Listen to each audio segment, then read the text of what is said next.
Allez, c'est parti. Tape à la Donc là, vachette. un petit peu en apnée. Je suis dans le tube. T'es dans le tube, aspiré avec cette eau visqueuse, noire. Effectivement, t'essayes de reprendre quelques lampées d'air, ce que te permet en tout cas la chute. C'est assez étroit, donc tu frôles, tu vraiment grattes sur les bords. C'est Hein. largeur d'épaule. Tu serais plus large, tu passerais pas. Ok. Pour finalement tomber avec un bruit assez flasque en fait, parce que tu tombes dans une espèce de boue. Tu arrives dans une espèce de matière visqueuse, très visqueuse, et tu arrives dans une cavité. Hein. Il fait noir, mais vraiment un noir d'encre, hein, autant que l'eau. Tu bénéficies quand même des capacités de vision nocturne de ta chouette, ce qui te permettent Ouais. de quand même voir et de visualiser l'environnement dans lequel tu te trouves. Un petit peu de nyctalope. Tu discernes du coup ce qui t'entoure.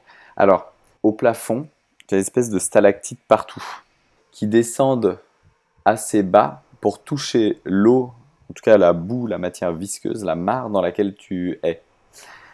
Ok. Tu peux pas te tenir droit. C'est 1 Ok. mètre, 1 mètre 20. Tu es accroupi. C'est une petite cavité. Tu patauges dans 60 cm de boue. Debout. Ok. Euh, Cette cavité doit mesurer peut-être 3 mètres de large sur Mhm. 5 mètres de long. Ah ouais, donc Pour... pas grand-chose. En même temps que les stalactites, tu as aussi des algues qui pendent du plafond. Hein. Tu entends des petits bruits, des petites gouttes d'eau qui tombent. Euh, c'est le calme complet. Tu as l'impression d'être sur un sol caillouteux, instable. Ok, donc ça, je le sens à travers la boue, on Tu est le sens à d'accord, hein. travers la Je boue, sens tu as tout les ce... pieds. En fait, c'est pas t'as les pieds, tu as les genoux quasiment dessus, quoi. Parce que vraiment, Ouais, ouais, ouais. t'es à genoux, c'est 1 m 20. Tu es accroupi. Ok. Ok. Le conduit par lequel tu es arrivé, il est juste au-dessus de toi. Et tu vois les rochers recouverts d'algues, c'est une patinoire. Hyper glissant. Hmm. Bah ouais. Ça, ok, donc ça, je peux pas remonter, ça a l'air d'être très clair.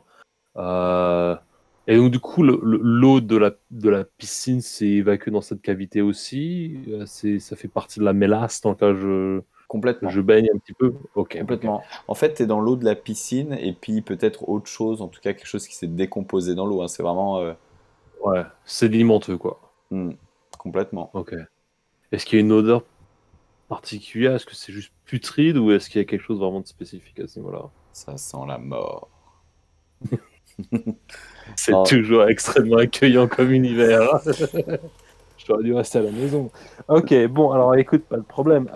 Donc, d'accord. Donc, en utilisant un petit peu les yeux d'Oakley, donc, est-ce qu'il y a quelque chose qui vit là? Est-ce qu'il y a quelque chose, il y a une espèce de trace de vie dans cette mélasse ou est-ce que je suis tout seul pour le coup?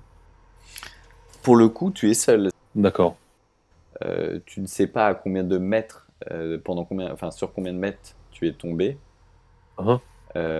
Ça a dû aller très vite, mais en Mhm. même temps, si tu lèves la tête et que tu regardes dans le conduit, il n'y a pas de lumière.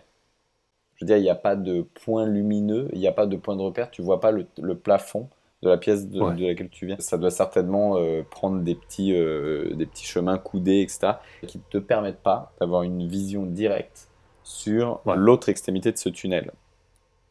Donc potentiellement, au-dessus de ta tête, tu as peut-être une vision jusqu'à 5 mètres, puis après, ça part en coude. D'accord. Euh, et donc, bah, écoute, je vais commencer à essayer de chercher une sortie alternative, hein, essayer de trouver soit une faille, soit essayer peut-être de tâtonner un peu dans la boue. Alors, je vais me mettre finalement un peu à quatre pattes, quoi. Tu vois, je vais mettre les mains Hmm, dedans, en gros, et hmm. puis je vais essayer de discerner ce qui se passe au sol, de trouver un petit peu de rentrer en contact un peu avec la matière, et puis voir si je peux trouver quelque chose d'un petit peu aidant, quoi. En tâtonnant au fond du bassin, Euh, c'est vraiment une espèce de mélange, justement, peut-être des ossements, Mhm. euh, mélangés à la vase et au limon qui a pu, enfin tout le mélange qui a pu se faire. Mhm. C'est beaucoup plus, je veux dire, c'est vaseux liquide au-dessus, au fond c'est beaucoup plus épais.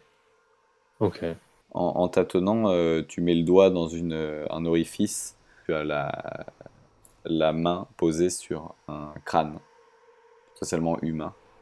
ok, Ça ne doit pas trop t'étonner puisque le fond du bassin dans lequel tu avais exactement. plongé précédemment était au lui-même recouvert de crâne humain. Donc pourquoi s'inquiéter? Pourquoi s'inquiéter? Voilà, tout à fait. Voilà, exactement. C'est... Ok, donc très bien. Donc en effet, crâne, ça peut soit venir de la piscine, ou soit ça a été, bon voilà, ça a peut-être été évacué de par peut-être les utilisations de cette salle ou précédemment, hein, Mm, parce que j'imagine que c'est pas la première fois qu'il y a une vidange de cette piscine quelque part. mm. S'il y a cet anneau, c'est qu'il y a une fonction à ça, évidemment. Alors pour le coup, euh, donc ça se met pas trop, quoi. Pour le coup, je trouve pas vraiment là. Tu tombes sur un Hmm. fémur, sur même une espèce de main encore attachée. Les ligaments se sont calcifiés, et ce qui fait que les os tiennent encore ensemble. Et Ok. tu as clairement une main avec un avant-bras. Enfin, un des doigts est encore serti d'une bague. Hmm. Ça m'intéresse. Ok. Alors, bah, pour le coup, je vais essayer de tirer sur la bague pour l'enlever de cet ossement, quoi, Hmm. et voir un petit peu ce qu'il en est, quoi. Tu vois, donc effectivement, c'est une espèce de bague sur laquelle est serti trois petits rubis. Ils sont Hmm. enchâssés, c'est une bague en métal, hein. Ces petits rubis, ils semblent éclairer légèrement comme de la braise. Ok. Et, est-ce qu'il y a une inscription sur cet anneau ou c'est juste les pierres qui sont incrustées dans cette bague? Alors, l'articulation ne permet pas de la retirer comme ça, donc tu casses l'os du doigt Ouais. pour la récupérer. Je vais forcer le doigt, quoi. Ouais, Ok. Ouais, ouais. Ouais, ouais. ça casse facilement, hein, mais tu récupères la bague. À l'intérieur, il n'y a rien de gravé. Tu vois qu'elle semble intacte. Que tu retrouves une épée dans cette vase et qu'elle soit complètement rouillée, abîmée peut-être par les combats, par la vie qu'elle a pu avoir, ce serait logique. La bague aussi devrait être rayée, devrait avoir des marques de vécu dessus. Elle est intacte. Tu irais l'acheter chez un bijoutier, elle serait telle qu'elle. Ok. Le métal qui la compose ne semble pas précieux. Par contre, les trois petits rubis, c'est du rubis, hein, en plus d'être des rubis, scintillent en fait, comme de la braise, hein. Ok, alors cette bague alors j'ai juste un tout petit peu la comparer avec celle que le chaman m'avait donnée, pour voir si en effet elles sont semblables, parce qu'il me semble que le chaman m'avait aussi donné l'anneau, hein. Cet anneau avait aussi trois pierres qui étaient eux-mêmes assez scintillants par leur essence, par leur nature, donc je vais simplement voir si en effet ces deux bagues sont les mêmes peut-être, ou en tout cas de la même famille. Elles se ressemblent assez. Tu dirais pas qu'elles sortent du même atelier de forgeron, mais Ok. elles ont des similitudes. C'est effectivement deux anneaux sertis de trois pierres. Et le chaman t'avait expliqué que sa bague, c'était une espèce de médium pour imprégner une magie et la réutiliser Mhm, mhm. sans en avoir forcément les pouvoirs. Donc là, Tout à fait. ce que tu as en face de toi, ça te fait beaucoup et clairement penser à ça, à une bague investie d'un pouvoir. D'accord. Ok, ok, ok. Bah, écoute, ok, bah je vais la garder. Voilà, je vais la garder soit sur la ménoise, soit dans ma poche. En tout cas, je la garde avec moi, c'est certain. Et je me prépare à ce qu'il y ait une forme de vie ou de créature qui puisse être dominée par peut-être la magie de cet anneau, ou en tout cas, ouais, ce médium, quoi, tel qu'il est en ce moment. Alors pardon, est-ce que tu la glisses sur ton doigt? J'ai pas. Alors, eh bien oui, je vais la mettre sur mon doigt. Très bien. Tu disparais dans un... Non, tu la glisses sur ton doigt. De la même manière que l'autre bague, elle semble être taillée précisément pour le doigt sur lequel tu la mets. C'est comme si elle était faite pour toi. Ouais. Tu jurerais même qu'elle se serre légèrement, en fait, pour ne pas sortir, pour être bloqué derrière ta phalange. D'ailleurs, Ok. tu te dis que, théoriquement, la bague sur l'os sur laquelle elle a été montée aurait dû tomber, puisque l'os était dénué de muscles, et que, théoriquement, la bague Ouais. était beaucoup plus large. Mais non, elle était à la taille, elle était vraiment fixée sur l'os, tu as dû casser l'os pour retirer la bague. Mhm. Tu sens la main sur laquelle tu mets la bague chauffer légèrement. Le creux de ta paume chauffer légèrement. Quand tu Ok. regardes ta paume, tu jurerais qu'elle rougit, peut-être une impression. Ouais. Ok. Donc, en tout cas, il y a peut-être quelque chose qui est en train de se passer, quoi. Pas certain, mais il y a une sensation, quoi. Ouais. Ok. Dans la pièce, alors que tu cherches, tu as l'impression qu'il y a quand même eu un certain volume d'eau qui est parti avec toi, qui a été dragué de la piscine vers la cavité dans laquelle tu es. La cavité dans laquelle tu es ne représente bien sûr pas le volume qu'il y a eu au-dessus. Il y avait Mhm. beaucoup plus de liquide. Mhm. Et c'est des petites particules de matière visqueuse qui tombent sur la surface de l'eau. Donc il y a des choses que tu vois flotter et tu as l'impression que ces choses qui flottent dérivent vers le fond de la cavité. Ok. Ils sont attirés par le fond de la pièce. Il Ok. semblerait. Ok. Alors, il me semble que sur le dé. Alors, attends, je peux voir le fond de la pièce ou est-ce que c'est 5 mètres, hein, 5 mètres de long sur 3 mètres de large, hein. Ouais. Donc, théoriquement, je devrais D'ailleurs, c'est pouvoir assez voir le désagréable fond. parce que tu peux pas te redresser, tu vois. C'est assez stressant. Ouais. Et au fond de la cavité, ah, tu sais pas, tu as l'impression, tu jurerais que toutes ces particules se rejoignent en un point sur la paroi qui est à l'autre bout de ces 5 mètres de long. Ok. Est-ce que j'ai un ressenti de quelque chose de malfaisant? Est-ce que je sens qu'il y a une espèce de menace quelconque? Ou au contraire, est-ce que c'est quelque chose qui est plutôt accueillant? Alors clairement, de toute manière, depuis que tu es rentré dans cette forteresse, et plus encore depuis que tu es rentré dans les souterrains de cette forteresse, tu as un espèce d'énorme mauvais pressentiment, hein. C'est, Oui, tu sens que le ça m'aurait lieu étonné est, que ce soit différent.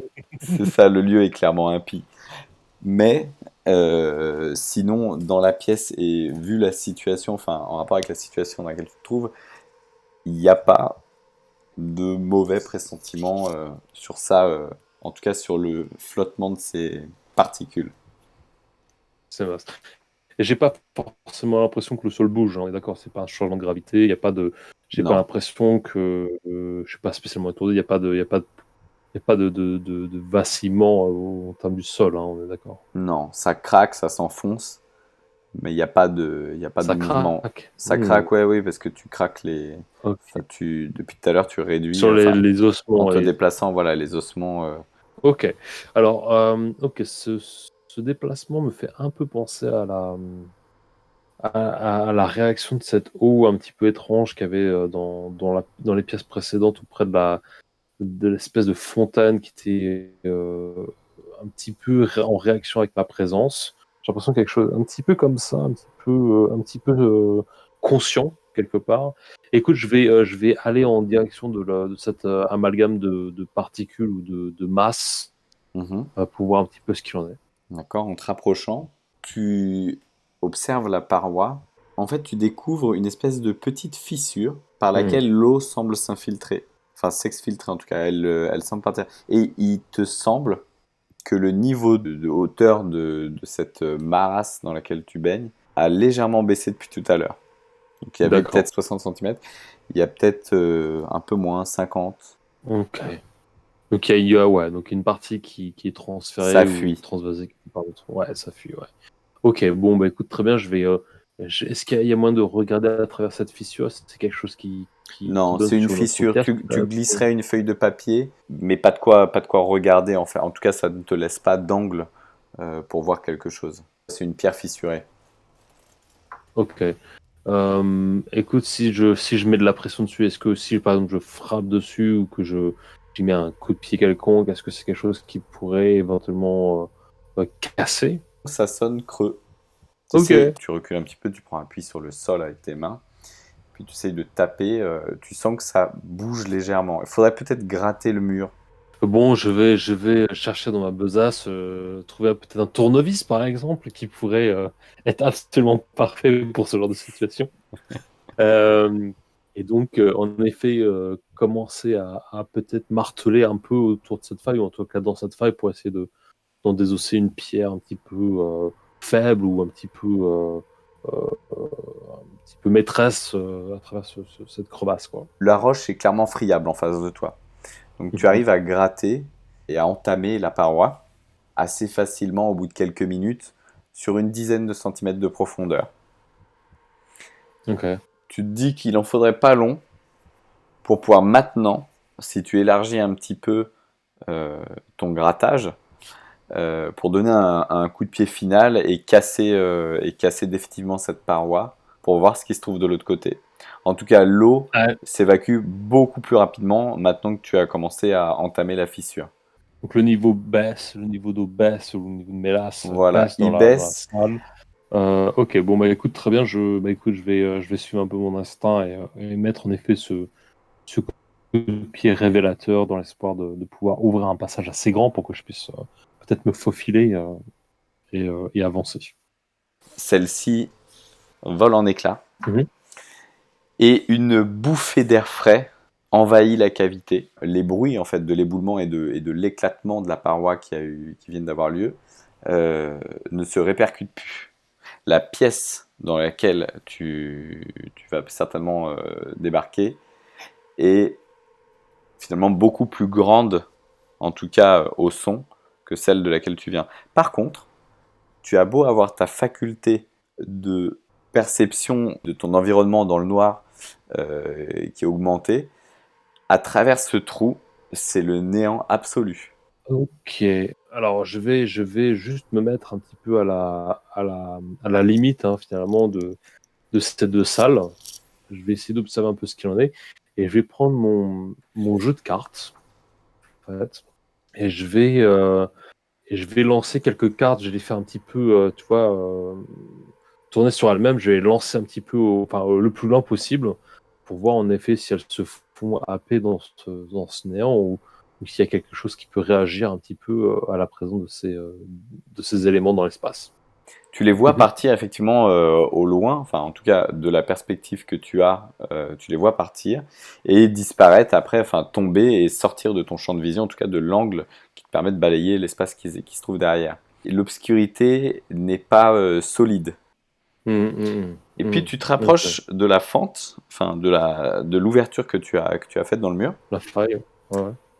Tu vois qu'en réalité tu es juste sur une espèce de paroi qui surplombe un sol fait de sable assez sombre, presque noir, peut-être 3-4 mètres plus bas, et que tu vas Ok. débarquer sur une plage avec un océan noir qui te fait face et qui part au loin. Ça explique potentiellement pourquoi tu ne voyais rien, c'est parce que tout part vers le néant en fait. Ouais. Ok. Donc le ciel et la mer se rejoignent dans C'est l'obscurité. Il y aussi a, noir l'un que il y a en l'autre. fait il y a cette espèce. Tu vois simplement la mer au travers des reflets qu'il peut y avoir sur les petites vagues qui arrivent sur le, Hmm, sur le bord. C'est des petites vaguelettes. Tu entends d'ailleurs le clapotis de ces vaguelettes. En tout cas, très sombre. Tout est noir. hmm. Un peu plus loin sur la plage, un menhir géant. Il doit faire peut-être 3 à 4 mètres de hauteur. Très massif. Hmm. Peut-être aussi large que haut. Ok. Bon, bah écoute, j'ai l'impression que de toute manière, il n'y a qu'une seule manière d'avancer hein, dans l'heure qu'il est. Donc, ce que je vais faire, c'est que je vais prendre ma corde de 15 mètres hein, pour le coup, et je vais l'harponner un petit peu aux abords de cette faille, et puis je vais me glisser finalement jusqu'en bas de cette plage, enfin, en contrebas, et je vais me rapprocher de cette espèce de menhir tout en essayant de comprendre un petit peu dans quel univers je me trouve, quoi. Là, clairement, ça va relever de la chance. Ok. Je vais te laisser faire un test de chance. Donc, du coup, tu avais un modificateur de chance de -1, il me semble. Tout à fait, moins un. Alors bouge pas, je vais prendre. Je suis sur un des 20. Hein. No worries. Ok, let's try this. Écoute, j'ai fait un 7, malheureusement. Donc ça fait un 6. Tu accroches ta corde à la roche comme tu peux. Ça te semble ok. Tu te retournes pour Je suis descendre confiant en là, j'espère que ça rappel. va bien. T'es hyper confiant.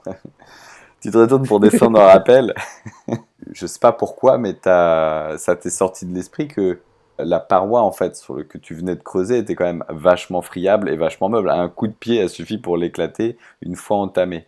Et puis tu t'imagines bien qu'avec l'humidité et le ruissellement de l'eau, c'est quand même une paroi pourrie, clairement instable. C'est pas une paroi sur laquelle on accroche une corde. Mais tu l'as fait. J'ai tenté C'est très louable dans un esprit de comme sécurité.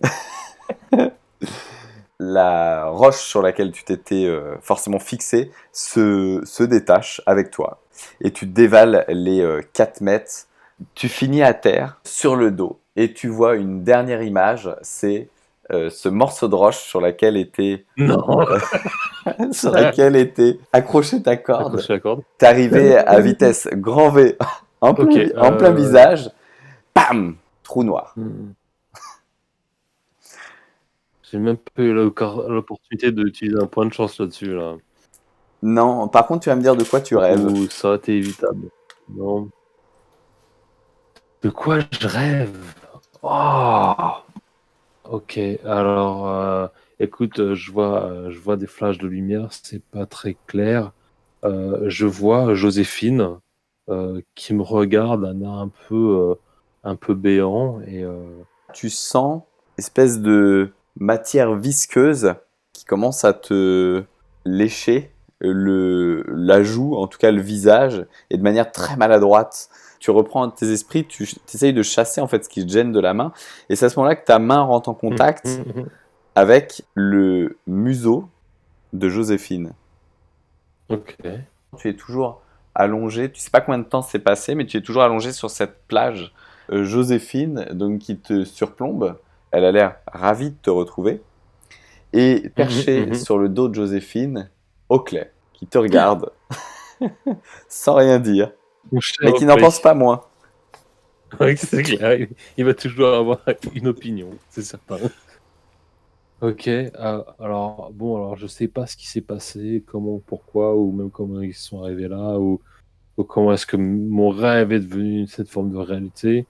Je, je la pousse un peu quand même. Bon, ça suffit. Elle a quand même une haleine assez forte, c'est assez désagréable. Même si je suis content de la voir, et puis je me relève, j'essaie de réenrouler cette corde et de mettre de côté cette pierre, et puis ouais, j'essaie de regagner mes esprits. Je m'ébrousse, tu veux, un petit peu du sable qui est parsemé sur mes vêtements, et j'essaie de prendre conscience un petit peu de ce qu'il en est, quoi. Enfin, de ce qui m'entoure, en tout cas. Il te semble entendre, en plus des clapotis de vagues qui viennent sur le rivage à quelques mètres de toi, un espèce de rythme, des battements de tambour, au loin. Et peut-être, au milieu de ces battements de tambour, des hurlements de terreur. Et tout ça, ça vient du lointain. Si tu jettes un œil vers cet horizon, t'as l'impression de voir un petit éclat de lumière dorée. Mais alors, très très loin sur l'océan qui te fait face. Ok, Dak, c'est pas très accueillant, c'est certain. Autour de toi, tu vois aussi d'autres choses. Tu revois ce trou donc, qui te surplombe encore, hein, cette fissure par laquelle tu es sorti, tu es apparu. La paroi monte assez haut et se perd aussi dans l'obscurité. Tu vois que cette plage, finalement, c'est plus une crique et qu'elle a des limites. Au milieu de cette crique, au centre de cette crique, au centre de la paroi, il y avait un escalier de pierre qui semble monter, enfin remonter dans la paroi. Et ce menhir qui était en bord de plage, vraiment à fleur d'eau, semble enroulé d'un petit escalier assez étroit qui mène jusqu'à son sommet. Ouais, je pense que je vais aller dans ce sens-là. Je pense que je vais m'approcher du menhir et puis je vais peut-être voir un petit peu ce qui est à son, ouais, à son sommet. Tu gravis ce petit escalier étroit. Tu arrives sur une plateforme. Au milieu, tu vois une espèce de creux, Mhm, mhm. euh, au milieu de laquelle il y a beaucoup de cire, peut-être même un gros amas de cire rouge. Et sur cet amas de cire rouge, planté, une petite bougie. Tu entends des craquements, tu sais, comme du bois. Et puis peut-être une espèce de sensation de brise, d'air frais en tout cas, au large, dans l'obscurité. Tu vois, qui semble sortir même d'une espèce de brume, comme s'il sortait d'un imaginaire, un drakkar. Drakkar. Mm. Il est recouvert donc, du coup, de boucliers. Mhm, Et mhm. Ouais, ouais. ces boucliers sont eux-mêmes peints avec des espèces de motifs des runes, des sceaux, et cette peinture est verte, luminescente. Ce bateau s'arrête à une quinzaine de mètres de toi. Je vais me concentrer et je vais dire Oakley, est-ce que tu m'entends? Ouais. Qu'est-ce que tu veux Ah, encore? écoute, je sais que tu m'as extrêmement aidé dans cette aventure et que je te dois énormément et que je t'ai promis une médaille et tu vas l'avoir, ne t'en fais pas. Malgré tout, j'aimerais pouvoir te demander un service supplémentaire si euh, tu te sens généreux à l'heure du moment. Est-ce que tu pourrais battre tes ailes majestueuses, mon cher Oakley, euh, et te pencher sur le mât de ce bateau pour m'en donner un petit peu plus de vision, un petit peu plus de visibilité? Euh, Ta médaille sera évidemment faite d'or, hein, on est d'accord. Très bien, mais tu penses que tu verras mieux qu'actuellement? Écoutez, Tu penses écoute, que l'effort en vaut la chandelle? c'est une bonne question. J'écoute, j'ai Non, rien vraiment à perdre. Dis-moi ce que tu vois oui, et, enfin si, tu as moi à perdre. Non, parce que ça hmm. ressemble clairement à un vaisseau fantôme. Et tu m'envoies sur un vaisseau fantôme. Mais cette médaille en or, Oakley s'envole vers ce bâtiment qui vient de sortir des ténèbres et se pose sur le mât. Hmm. Concentre-toi, ferme les yeux. Ok, je ferme les yeux. Donc, en fermant les yeux, j'ai bien compris que tu les rouvres en réalité au travers de ceux d'Oakley. Du coup, toujours avec cet effet vertigineux, ce changement de perspective, tu te retrouves actuellement au sommet Mhm, du Drakkar et mhm. tu constates effectivement qu'il est vide. Il est assez simple, il n'y a pas de cale. Tu vois une multitude de rames sur le côté, alors qui sont rentrées, qui ne sont pas sorties. Le bateau a glissé sur l'eau, il n'y a personne qui a poussé. Il y a une petite brise qui a amené le bateau. Il fait froid, il fait humide, mais il n'y a pas de vent plus que ça. Est-ce qu'il a été Hmm. amené par le courant? Est-ce qu'il y a eu juste un coup de vent qui l'a amené? Est-ce que les personnes qui ont ramé pour l'amener sur le bord à 15 mètres de toi ont disparu? Tu peux pas avoir de réponse à ces questions-là. D'accord. Ok. Je reste à ce moment-là persuadé que le liquide sur lequel ce bateau est posé, c'est de l'eau, ou est-ce que ça pourrait être un autre, ouais, un liquide d'une autre nature? Ça a l'air d'être de l'eau. Vu le bruit que ça faisait, c'était des petits clapotis. Pas comme tu l'avais dans la cavité. Par contre, c'est noir. C'est vraiment un noir d'encre, quoi. Tu vois pas au Le travers. manque d'étoiles ne feu Ah, n'aidant pas, il j'imagine. y a pas d'étoile. De- Tu dois visiblement être dans un espèce de terre intérieure, tu vois. Hmm. Donc on pourrait potentiellement toujours être dans une espèce de cavité, quoi. Bah, potentiellement, en tout cas, t'étais sous la Ouais, forteresse. ouais, À ouais, ouais, ouais. moins que le siphon du bassin t'ait fait changer de dimension. Elle Ouais. t'a visiblement emmené un peu plus loin sous terre. Ok. Alors j'ai toujours cette bougie en face de moi, on est d'accord, hein, ok. Tu as effectivement cette bougie à côté de toi et puis tu entends Oakley qui revient et qui se pose. Dis-moi, Valence, Hmm. Bah, ouais. tu sais où on est? Euh, euh, Bah, apparemment, on serait toujours sous la forteresse, à moins qu'évidemment euh, nous ayons changé de dimension entre-temps, ce qui n'est pas encore improbable. Mais je sais pas. Dites-moi comment toi et Joséphine Non, êtes-vous arrivés là? tu me paraissais juste un peu perdu. Bah, on est arrivé là par l'escalier. Évidemment. Bah oui, évidemment, l'escalier. Oui. Euh, D'où? L'escalier d'où exactement? De son aile, il te montre les marches qui sont sur la paroi au milieu de cette crique en fait. Ok. T'as dû faire une sacrée chute parce que on a descendu des marches pour te retrouver. Ouais, j'ai eu la bonne idée de m'accrocher sur une roche friable. C'était pas très recommandé, évidemment. Écoute, je suis un petit peu en manque d'options. Il y a cet horizon qui m'a l'air d'être tout à fait tortueux, ce point lumineux un petit peu vacillant à la distance, en distance, et ce bateau, bon, alors très bien, oui, bon, ça a l'air d'être une invitation, mais écoute, bon, on va s'approcher, d'accord? Et ce que je vais faire, c'est cette bougie, cette petite bougie, est-ce il y a possibilité que je puisse la récupérer ou la prendre avec moi ou pas? Alors tu peux la prendre, Ouais, mais il te semble que c'est pas la seule qui a brûlé à cet endroit-là. Il y a vraiment une espèce d'alcôve en fait de creux creusé dans la roche qui a servi de support, en tout cas de réceptacle, pour brûler des bougies. Et elle a simplement été plantée sur le reste des bougies qu'il y avait précédemment. ok, ok, donc c'était une espèce soit une espèce de brasier quelconque, soit une espèce de, de, de terrain pour une espèce de rite. Ok, eh ben écoute, je vais essayer de Valence, l'allumer dans ce cas-là. Vas-y. Oui, dis-moi, Valence, ok. Hmm. t'es sûr que tout va bien? Non, je suis pas sûr que tout va bien, Oakley. On fait de son mieux. J'essaie de faire du sens de cette situation. Dis-moi pourquoi. Non, parce que Tu as une idée? je sais pas, tu regardes cette bougie depuis tout à l'heure. C'est une bougie? Oui, c'est une bougie. J'essaie de comprendre pourquoi elle est là. Est-ce qu'à quoi elle sert?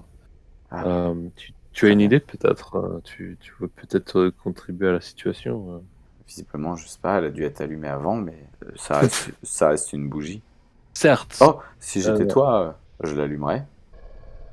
Ou pas. Ou pas.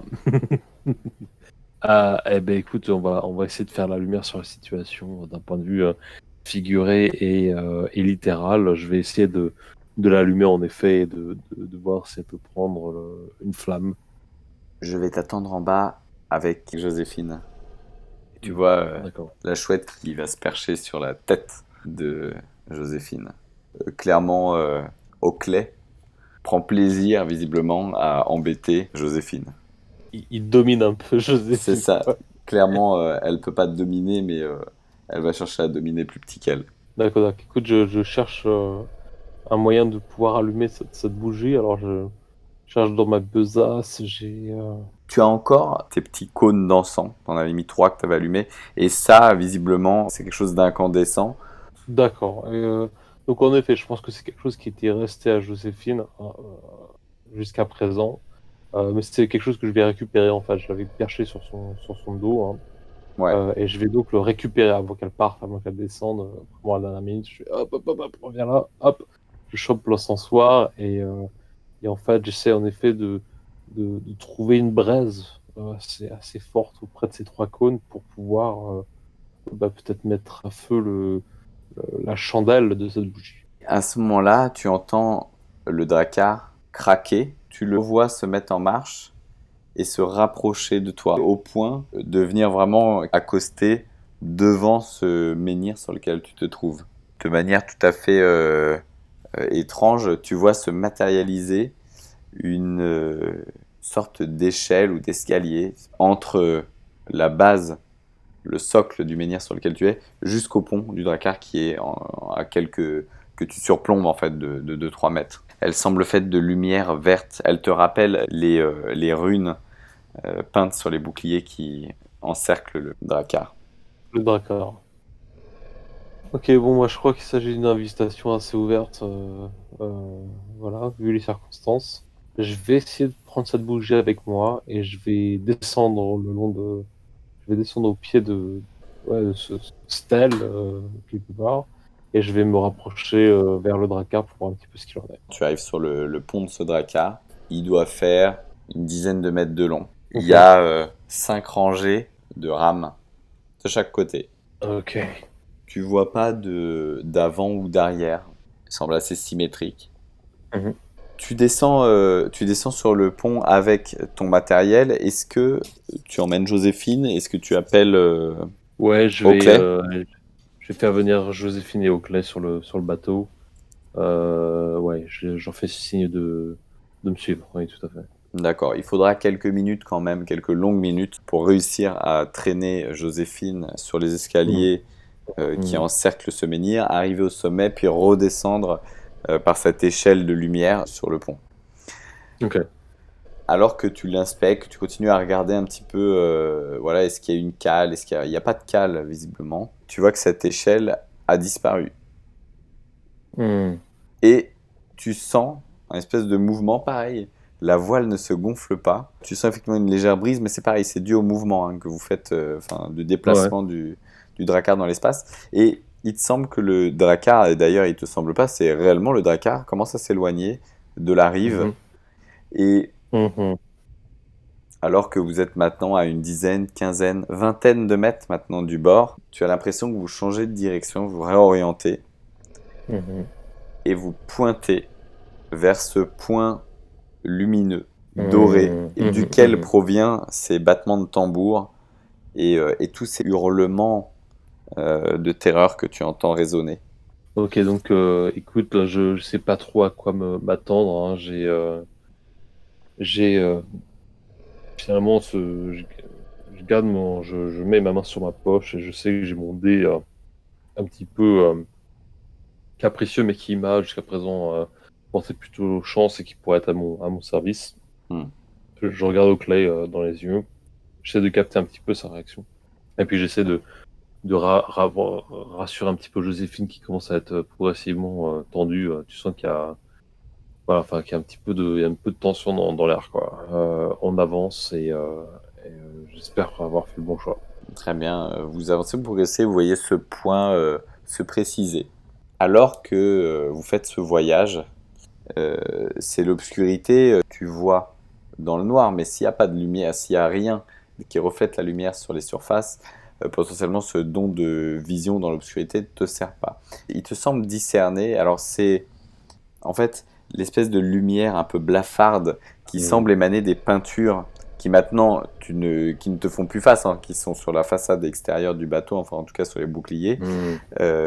est assez lumineuse pour éclairer de cette espèce de verre un peu irréel les surfaces de l'eau tout autour du Ouais. drakkar. Tu as une espèce là de sentiment assez mauvais puisque il te semble voir des mouvements dans l'eau, mais assez Mm. furtifs, voire même assez timides en fait. Il t'a même semblé voir à un moment donné quelque chose de très très long glisser sous la surface de l'eau et passer sous le drakkar. Genre tentacule, quoi. Hmm. Genre serpent, genre ok. Alors tu sais ce que je vais faire, je me souviens que le dé avait une option d'illumination. Il pouvait créer une forte lumière, une espèce d'impact lumineux assez important s'il est jeté sur le bon numéro. Hmm. Est-ce que tu pourrais me rappeler quel serait le... 11. Ok. Tu as 5% de chance de réussite. De Euh, j'ai tomber fait, sur ton 11. j'ai fait un 15. Tu lances ton dé, comme ça, dans l'espoir justement de réaliser cette espèce de prouesse d'éclairage. Tu savais que les chances étaient maigres d'y arriver. Certes. Mais alors que tu as lancé et que tu vois le chiffre, enfin le dé s'arrêter sur le chiffre 15, tu vois ta bague sertie de rubis se mettre à chauffer. Tu vois que la lumière qui en émane est beaucoup plus puissante que précédemment. Tu sens ta Ok. main chauffer. Tu as l'impression qu'une force beaucoup plus puissante vient d'investir ton avant-bras. Ok. Alors, là, c'était pour le RP. Plus clairement, 15, ça te rajoute 1d6 de dommages par le feu aux attaques à distance. Ouh. Donc, il y a peut-être un lien avec le feu, avec cette bague. Qui commence charmant à me charger le bras, quoi. Ouais, ça commence Alors, à se écoute, préciser. ce que je vais faire, c'est qu'en effet, en direction de cette espèce de point, ok, je vais, alors je vais voir si je peux en effet délester cette force, cette énergie en direction de ce point à l'horizon et espérer que finalement ce qu'il en sort puisse éclairer sur sa trajectoire un petit peu les entourages. Tu vas me décrire en fait la façon dont tu comptes t'y prendre pour Cette lancer énergie, ok. cette énergie, voilà, tout sauf un Kamehameha. Ouais, c'est exactement. Non, non, tu... Écoute, je ferme donc ce point. Enfin, je me concentre sur la chaleur et la luminosité de cette énergie dans ma paume finalement, et je rétracte mon bras, hein, si tu veux, un petit peu derrière moi, et finalement je l'envoie en fait au moment où je tends mon bras, j'ouvre mes doigts un peu pour libérer cette tension finalement qui monte à travers mon avant-bras, et en fait voilà, je pense que je vais lancer une espèce de cri un peu primaire qui va un peu voilà, lancer, dégager cette énergie de mon corps, quoi, finalement, et balancer ça devant moi en direction de ce point, quoi. Donc, en soi, voilà, je pense que je dirais quelque chose comme Roha en lançant cette énergie. Tu vas lancer un dé 20, Mhm. que tu vas modifier par ton modificateur d'intelligence, J'ai un -1. d'accord, et à laquelle tu vas ajouter ta pénalité d'armure qui est de -1. Donc ça Ok, va être donc un -2. -2. Alors, oh merde. Bon, ok. Donc j'ai fait un 3. Ok. Donc en fait, ça me fait un 1. Un glorieux 1. Je prends feu. Le bateau prend feu. Voilà, fin de l'histoire. Bonne nuit, à la prochaine. Salut. Vous êtes venu. C'était un échec critique. Tu vas Mhm. lancer un dé sur la table des corruptions. Donc comme tu cherches à utiliser de la magie, il y a toujours Un prêt à payer. un prix à payer, surtout si ton échec est aussi déplorable que ce que tu viens de faire. Donc c'est un dé 10 sur la table des Ok. corruptions mineures. Ça fait un 10, quoi. Un 10. Mhm. Attends, juste, on va le... Oh dear. Attends, je te lis. Quand te lis le ce qu'il y a DM marqué dans le bouquin. te sort cette réaction, c'est jamais très bon signe. Je crois que tu pouvais pas. Attends, je te lis ce qu'il y a dans le bouquin quand même. C'est Character Pass Out. Ah ok, donc juste un blackout, quoi. Voilà. Tu es inconscient pendant un des 6 heures. Ok. Ou alors réveillé de manière vigoureuse. Je vais jeter un des 6. Ok. Donc du coup, au moment où tu voulais lancer cette espèce d'énergie qui te semblait remplir ton avant-bras, tu sais pas, il y a une douleur très intense. En fait, l'énergie est remontée le long de ton bras, est venue passer au travers de ton cœur pour lâcher une décharge, une attaque quoi limite. Et tu es retombé sur le dos. Il t'a cependant semblé voir une espèce de boule de lumière commencer à sortir de ta main avant qu'elle revienne dans ton bras. Tu es retombé du coup une nouvelle fois dans l'inconscience.